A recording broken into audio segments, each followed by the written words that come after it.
ሰሞኑን የሆነው ነገር የሚያናድድ ነው።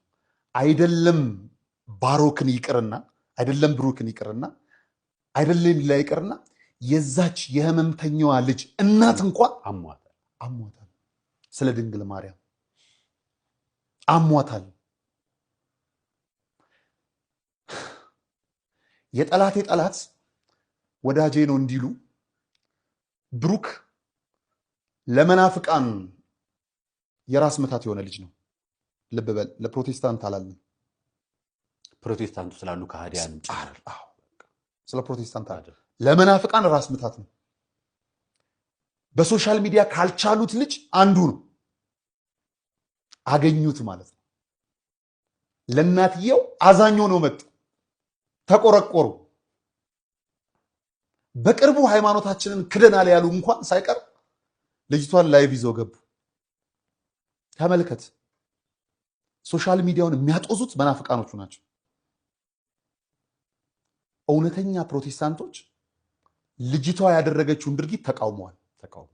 ስህተት ነው ብለዋል። ፕሮቴስታንቶቹ በህግ ትጠየቅ ያሉ ትጠየቅ ብለው ከእውነት ጎን ቆመዋል። መናፍቃኑስ ነገሩ ሌላ ነው። ሊበሏት ያሰቧትን አሞራ ጅግራንሽ ነው ምናምን ነገር ይሏታል። ሊያሳስሩት የፈለጉትን ልጅ ቀድሞም ማለት ነው በሌላ ጌም ወንጀለኛ ነው ብለውታል። ይሄ ልጅ ቅድም ልክ እንዳልኩ ተፈቶ አያውቅም። መስቀል ቢመጣ በሰበብ እስር ቤት ነው። ጥምቀት ቢመጣ እስር ቤት ነው። የሲኖዶስ ጉባኤ ሲመጣ እስር ቤት ነው።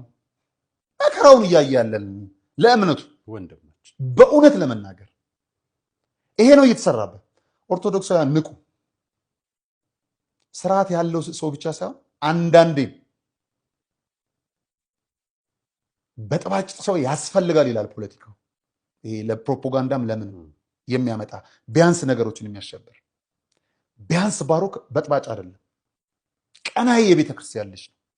ካጠፋ ይቀጣ በስነ ስርዓቱ። አጥፍቷል ወይ ነው? አላጠፋም።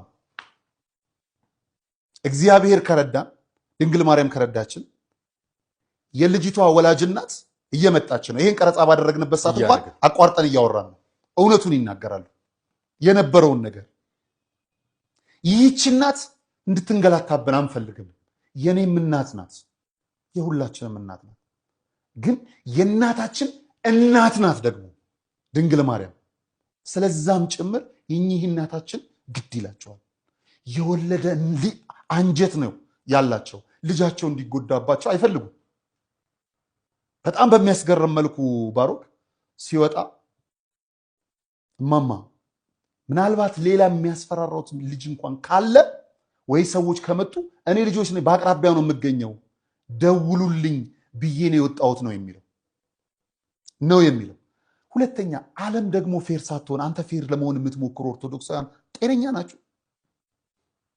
ፍርድ እኮ እንደ ዛፍ አጋድሎ እየወደቀብን ነው ያለው። ቅድም ትዝታውን ስታነሳ ነበር። ትዝታው